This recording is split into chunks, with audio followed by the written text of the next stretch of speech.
가지고 있는 습관이나 행동 혹은 나에게 있어서 어떤 변화가 있었으면 좋겠다는 생각을 해서 좀 노력해 본 사람 있나요? 나는 이런 행동이나 이런 습관이나 혹은 뭐 어떤 나의 모습이나 어떤 것들을 변화시키기 위해서 한번 노력해 본 적 있습니까?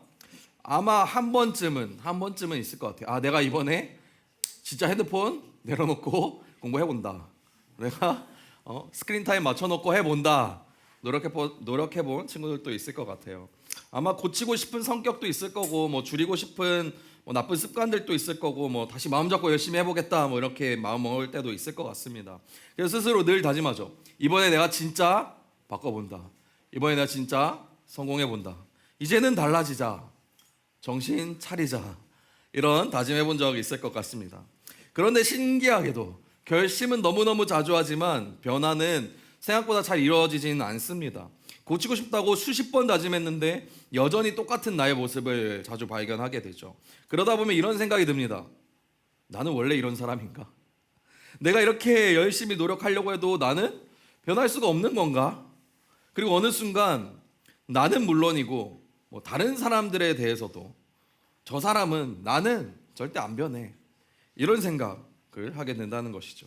근데 성경에는 전혀 반대의 이야기가 나오는데 오늘 자신은 지금 내 모습에 너무 만족해. 너무 당당해. 난 진짜 최고야. 라고 생각하는 사람이 있습니다. 난 바꿀 게 아무것도 없어. 라고 생각하는 사람이 있어요. 그런데 하나님은요, 그 사람을 완전히 바꿔버리신다는 거예요. 사람들은 그 사람이 절대 저 사람은 변할 것 같지도 않고 변할 필요도 없어 라고 생각을 했지만 하나님께서는 그 다른 사람들이 생각하지도 못하는 상태로 그 사람을 변화시킨다는 것입니다. 그 인물이 바로 오늘 말씀에 등장하는 사울이라는 사람입니다. 빌런 시리즈를 준비하면서 성경에서 이 복음의 전도를 막는 빌런은 누구인가? 첫 번째로 나눴던 빌런 누구였어요? 기억나세요? 예수님을 팔았던 가론 유다였죠. 두 번째 기억나세요? 지난주에 발람. 훌륭해요. 발람. 만족하는 끄덕임. 네. 발람이었죠. 오늘은 바로 사울입니다. 우리가 바울이라고 알고 있는 사람이 바로 사울이라는 사람이에요. 복음의 전파를 가로막는 진정한 빌런이었습니다.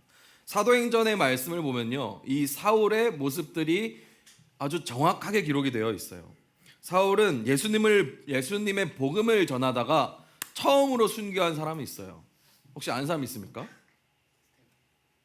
아는 학생 있습니까? 처음으로 예수님의 그 복음을 전하다가 죽은 사람, 바로 스데반이라는 사람이 있었어요. 스데반이 죽었을 때 바울은요, 그가 죽어 마땅하지 않은가라고 생각을 했다는 거예요. 아니, 잘못된 복음을 전하다가 죽는 게 왜 잘못됐지? 라고 생각할 정도로 그런 생각을 가진 사람이었다는 거예요. 죽을 짓을 했으니, 그러니까 예수님의 복음을 전하는 것이 사울에게는 죽을 짓이었던 거예요.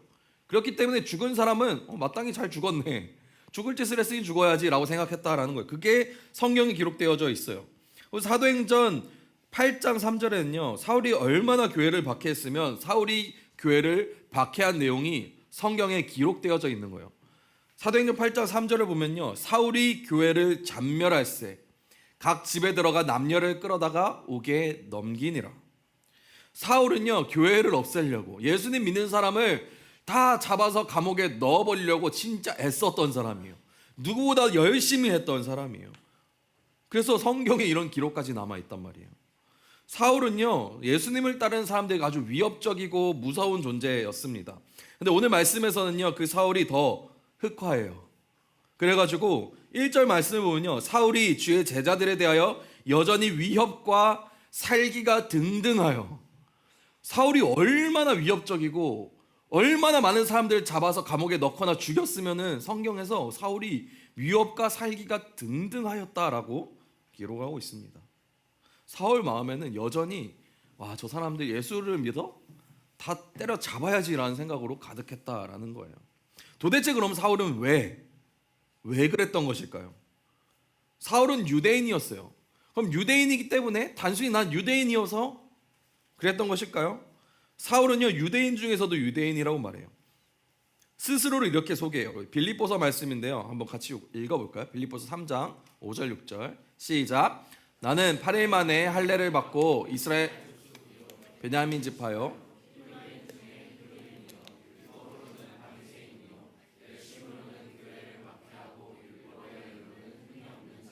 사울은요 유대인으로서 최고의 가문, 최고의 교육을 받은 사람이었어요. 단순히 출신 배경이 좋다라는 얘기를 하는 게 아니에요. 이 사울에게는요 자기 유대인으로서 종교적인 확신이 있었어요. 엄청난 믿음, 유대인으로서 나는 완전한 믿음을 가진 사람이다라는 자신감이 있었던 거예요. 자부심이 있었던 거예요. 자존심이 있었어요. 난 유대인으로서 지켜야 될 것이 있다. 율법을 지켜야 된다. 우리 유대교의 말씀을 진리를 지켜야 된다라는 그런 마음이 있었던 거예요. 그래서 예수님을 따르는 사람들을 보면서 이렇게 말했어요. 야, 저 사람들 진짜 잘못됐다. 감히 하나님의 아들, 감히 죄를 용서해? 라는 생각을 가졌던 것이죠. 그래서 진짜 저 사람들이 하나님의 자녀라면, 유대인이라면 저러면 안 돼. 저들을 잡고 없애는 것이 바로 누구를 위한 일이다? 하나님을 위한 일이다 라고 생각을 했던 거예요. 사울은 자신의 믿음에 따라서 유대인으로 하나님을 위한 일을 한 거예요. 그것이 바로 예수님 믿는 사람들을 다 때려잡는 것이었죠. 어쩌면 이런 종교적인 확신만 두고 보면은 이해할 수 있는 부분도 있어요. 왜냐하면 사울은 자기 스스로가 맞다라고 생각했던 것을 마땅히 행했던 것이니까요. 누구보다 율법을 잘 따랐던 사람이었으니까 하나님을 위한 일이다라고 생각했던 거예요. 근데 문제는 이것이 교만했다라는 거예요. 왜 교만할까요? 왜 사울이 유대인으로서, 여러분, 유대인으로서 하나님의 율법을 따르고 선생님들이 가르쳐 준 것들을 잘 따르는데 누구보다 열심히 한 거잖아요, 유대인으로서. 근데 이게 왜 교만한 거예요? 이걸 왜 교만하다고 말할 수 있어요? 바로 유대인이 따르는 그 율법의 말씀이 뭐예요? 구약 성경이잖아요. 예수님께서는 구약 성경에서 약속하신 메시아로 이 땅에 오셨는데 누구보다 내가 이 말씀을 잘 알아. 내가 누구보다 이 성경 말씀을 잘 공부했어. 내가 누구보다 하나님의 마음을, 뜻과 마음을 잘 알아라고 자신했던 사울은 도대체 왜 성경이 말하고 있는 메시아가 이 땅에 왔는데 왜 그걸 알아차리지 못한 걸까? 그걸 알아차리지 못했기 때문에 사울이 교만하다라고 말하는 것입니다. 진리를 놓친 거예요. 내가 아는 게 전부야. 내 생각이 맞아. 내가 아는 하나님이 정답이야 라고 생각했던 게 바로 교만이었고, 그로 인해 사울이 빌런의 길을 걷게 됐다는 거예요. 지난주 발람 이야기에서도 기억나세요? 하나님이 나귀를 타고 가던 발람에게 누굴 보냈어요? 칼을 든 천사를 보내서 발람의 길을 막았죠. 오늘 사울이요 가는 길 또한 하나님이 막으십니다. 우리 이번 주에도 제가 인스타에 사진을 한 장 올렸는데 보셨어요? 네. 만화 사진을 4컷짜리를 올렸어요. 오늘 말씀이 담긴 그림이죠. 첫 번째 그림을 보면 사울이 종이 한 장을 들고 있죠. 무슨 종이인 것 같아요? 오늘 말씀에 나왔는데 공문이라고 오늘 말씀에 나와 있어요. 저 종이에 무슨 내용이 적혀져 있을까요? 누구 잡아오라고? 사울이 들고 있는 저 종이에 무슨 내용이 적혀 있냐면, 여러분 최근에 캄보디아에 있었던 일 기억하십니까? 캄보디아에서 범죄 조직들이 한국 사람들 데리고 잡아서 가둬놓고 했던 게 뉴스에 많이 나왔죠. 그래서 뉴스에서 어떻게 했어요? 한국에 있는 경찰들, 군인들이 가서 그 사람들 다 때려잡아야 된다라고 말했잖아요. 근데 왜 함부로 못 가요? 한국에 있는 경찰들이랑 군인들이 캄보디아에 그 사람들 때려잡으러 가면은 우리는 나쁜 사람들 때려잡으러 간 거지만 캄보디아 입장에서는 뭐예요? 자기네 나라에 쳐들어오게 된 거죠. 마찬가지 상황이에요. 다메섹이라는 지역은 지금 사울이 살고 있는 유대인들의 지역, 유대인들의 관할 지역이 아니었어요. 그러니까 거기 있는 사람들, 유대인들을 잡으러 가려면 공문이 필요했던 거예요. 가지고 가서 우리 유대인의 법대로 유대인의 법을 어긴 사람들, 유대인들을 잡아갈 테니 허락해달라고. 이렇게까지 열심히 사울이 공문을 받아들고 다메섹이라는 지역에 향하고 있는 것이었습니다. 오늘 말씀에 기록된 것처럼 살기와 위협을 띤 채로 당당하게 가고 있었어요. 자신이 생각한 게 옳다고 생각했으니까 아무도 내 앞길을 막을 수 없다라고 생각하면서 사울이 가고 있었던 것입니다. 그때 하나님께서 사울의 인생에 개입하십니다. 사울이 다메섹을 향해 가는 길에 하늘로부터 강한 빛이 내려옵니다. 그 빛이 얼마나 강했는지 사울이 땅에 그만 주저앉아 버립니다. 사울은요, 생각해보면 지금 인생에서 자신을 이렇게 주저앉히고 자기가 멈추게 된 경험이 처음일 거예요. 나는 지금까지 너무 당당했어. 나는 좋은 집안에서 최고의 교육을 받았고, 나는 내가 아는 모든 지식을 가지고 누구보다 똑똑했어. 누구보다 훌륭했고, 모두가 나를 인정했어. 내가 하는 게 틀린 적이 한 번도 없었어. 내가 가는 길을 막은 사람도 없었어. 근데 웬 빛이 날 비추더니 내 길을 가로막고 날 주저앉혀 버린 것입니다. 그리고 그에게 한 목소리가 들립니다. 우리 한번 읽어봅시다. 4절 5절 말씀 시작. 땅에 엎드려져 들으매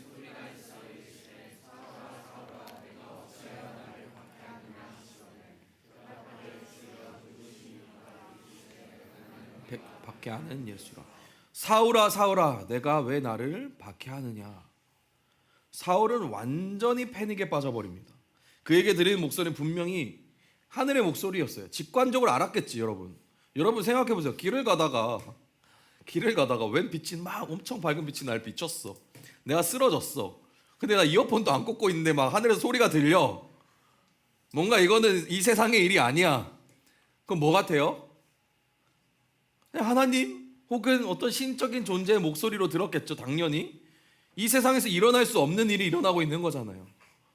사울이 알았어요. 누굽니까? 주님 누구십니까? 이렇게 물었을 때 그 소리가 나는 내가 박해하는 예수라 라고 이야기하는 거예요. 무슨 기분이 들었을까요? 무슨 기분이?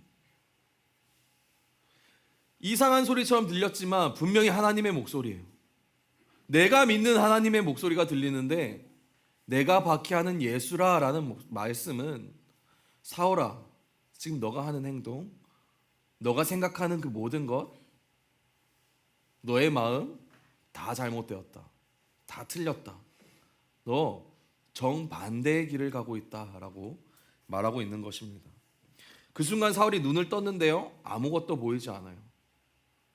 내가 맞다고 생각했던 것, 내가 옳다고 생각했던 것, 내가 배웠던 것, 그 모든 것이 틀린 순간 내 앞이 아무것도 보이지 않는 거예요.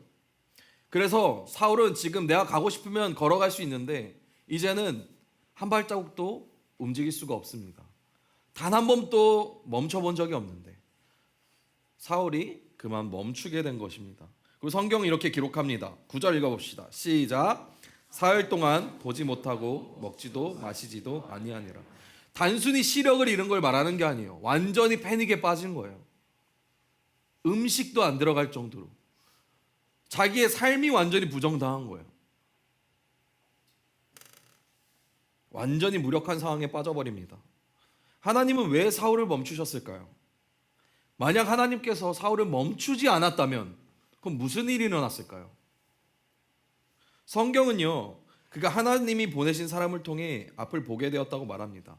그리고 어떤 일이 일어나요? 사울은요, 세례를 받습니다. 이어서요, 사울이 예수님을 전하기 시작합니다. 복음을 전하기 시작해요.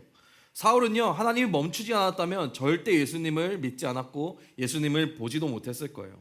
그가 가진 성경적인 지식이, 능력이, 교회를 위한 그 일이, 하나님을 위한 일이 아무리 대단했을지라도 사울은 절대로 예수님을 믿지 못했을 것입니다. 그 예수님이 이 세상의 구원자로 오신 사실 또한 깨닫지 못했을 거예요. 그리고 오늘날 복음을 세상에 널리 전한 위대한 사도 바울도 세상에 존재하지 못했을 것입니다. 하나님은요, 사울의 과거를 보고 버리지 않으셨습니다. 사울이 예수님 믿는 사람들을 아무리 박해했지만 그걸로 평가하지 않았다는 거예요. 오히려 사울의 그 배경과 지식과 열심인 그 마음, 그 모든 걸요, 예수 믿는 사람 박해하던 그 모든 능력을요, 예수님을 전하는 능력으로 바꿔서 사용하셨다라는 거예요. 이제 사울은요, 예수님을 주님으로 고백하고 복음을 위해 생명을 바치는 사람으로 다시 태어납니다. 이것이 바로 하나님의 은혜이다라고 성경은 말합니다. 하나님은요, 우리의 잘못된 확신과 교만을 꺾으시지만 그 자리에 새로운 사명과 소명을 심어주시는 분이에요. 하나님, 우리 지난주에도 말했지만 하나님이 멈추게 하시는 건요, 우리를 심판하거나 우리를 잘못했다고 그냥 벌 주시거나 하는 것이 아니라 우리가 새롭게 되도록 잠시 멈추고 다시 새롭게 만드는 시간이라는 것이에요. 바로 이 점에서 사울이 빌런으로 끝나는 게 아니라 빌더로 세워진다라는 거예요.